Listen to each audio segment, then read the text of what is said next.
उंच उंच डोंगर तसेच निसर्गाने नटलेला आणि नैसर्गिक सौंदर्य असलेला रत्नागिरी जिल्हा, 200 फूट उंचीवरून पडणारा धारेश्वर धबधबा, तसेच असं एक मंदिर ज्या मंदिराचा गाभारा गुहा स्वरूपाचा असून गाभाऱ्यात समयीच्या मंद उजेडात 2 स्वयंभू शिवपिंडींचं होणारं दर्शन आणि कोकणातील सह्याद्रीच्या अत्यंत घनदाट आणि निसर्गरम्य ठिकाणी असलेलं तीर्थक्षेत्र म्हणजे श्री क्षेत्र मार्लेश्वर.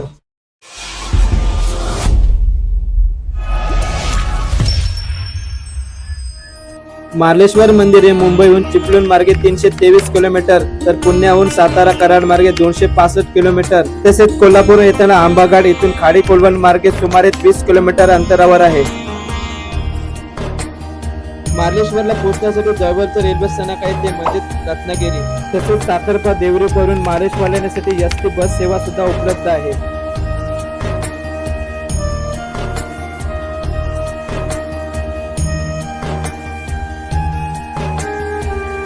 मारलचा देव म्हणजेच मारल आणि ईश्वर म्हणून या जागृत देवस्थानाचे नाव मार्लेश्वर पडले असे सांगण्यात येते. सह्याद्री पर्वतरांगांनी वेढलेले मार्लेश्वर मंदिर महाराष्ट्रातील लोकप्रिय तीर्थक्षेत्र आणि रत्नागिरी पर्यटन स्थळांपैकी एक प्रमुख पर्यटन स्थळी आहे.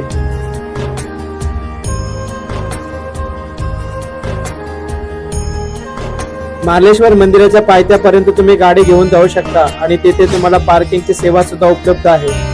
पार्किंगच्या अपोजिट साइडला मंदिराच्या पायथ्याशी तुम्हाला नाश्ता खाण्यासाठी हॉटेल सुद्धा उपलब्ध आहे.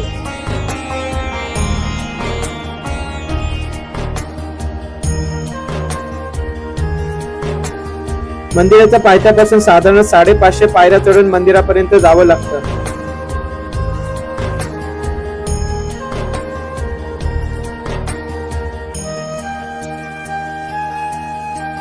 मकर संक्रांतीच्या दिवशी भरणारी यात्रा ही या देवस्थानाचा प्रमुख उत्सव मानला जातो. या दिवशी भगवान शंकर आणि माता पार्वतीचा लग्न सोहळा थाटात पार पाडला जातो. श्री मार्लेश्वर हा वर तर गिरजाई देवीस वधू समजून लग्न लावले जाते.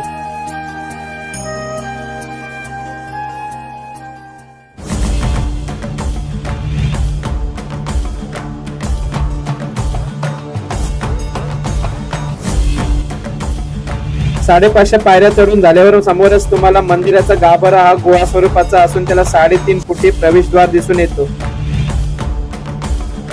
या मुख्य प्रवेशद्वारा शेजारीच गणपतीचं छोटस मंदिर आहे. या देवीतील गणेश मूर्तीचं प्रथम दर्शन घेऊन भाविक मार्लेश्वराचे दर्शन घेतात अशी प्रथा आहे.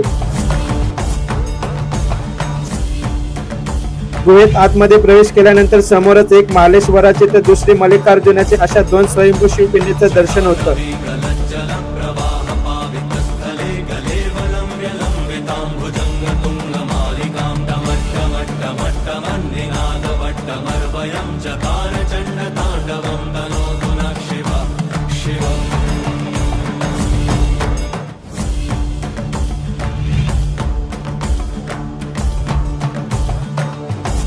या कालोख्या गुहेत शंकरांच्या पिंडींपुढे लावलेल्या समई आणि निरांजनाचा मंद उजेड असतो. या मंदिराचं वैशिष्ट्य म्हणजे या गुहेत इतर कोणताही दिवा लावण्यास सक्त मनाई आहे.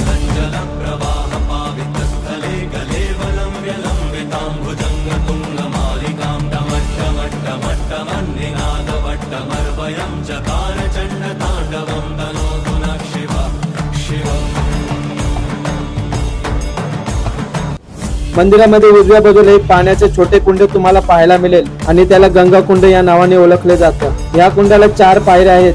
या कुंडाचं वैशिष्ट्य असं की उन्हाळ्यात सुद्धा शेवटच्या पायरी खाली पाणी जात नाही आणि तसेच पावसाळ्यात 4थ्या पायरीवर पाणी कधी पोहोचत नाही.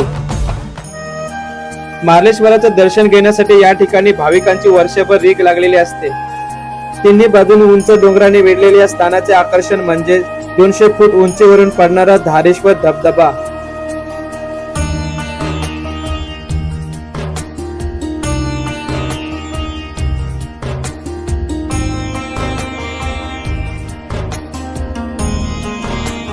सह्याद्रीच्या कड्यावरून कोसळणारा हा धबधबा पुढे बाव नदी म्हणून वाहू लागतो.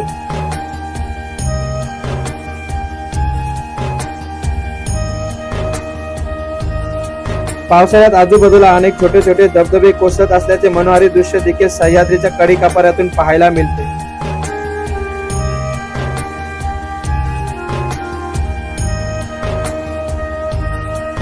निसर्गरम्य परिसर, समोरचा कोसळणारा जलप्रताप, आसपासची वनराई आणि गूढ शांतता यांनी वेढलेला मार्लेश्वर परिसर कोकणात येणाऱ्या पर्यटकांचा आकर्षणाचा केंद्रबिंदू ठरलाय. अशा या सह्याद्री पर्वतांच्या कुशीत वसलेल्या आणि निसर्गाच्या हिरव्याने नटलेल्या महादेवाच्या श्री क्षेत्र मार्लेश्वर या मंदिराला तुम्ही कधी भेट दिली आहे का? नसेल तर या तीर्थक्षेत्री आवर्जून भेट द्या. मित्रांनो, ही जर व्हिडिओ तुम्हाला आवडल्यास व्हिडिओला लाईक, कमेंट आणि शेअर करायला विसरू नका. लवकरच भेटू नवीन व्हिडिओमध्ये. तोपर्यंत जय हिंद, जय महाराष्ट्र, जय जिजाऊ, जय शिवराय. बोला हर हर महादेव.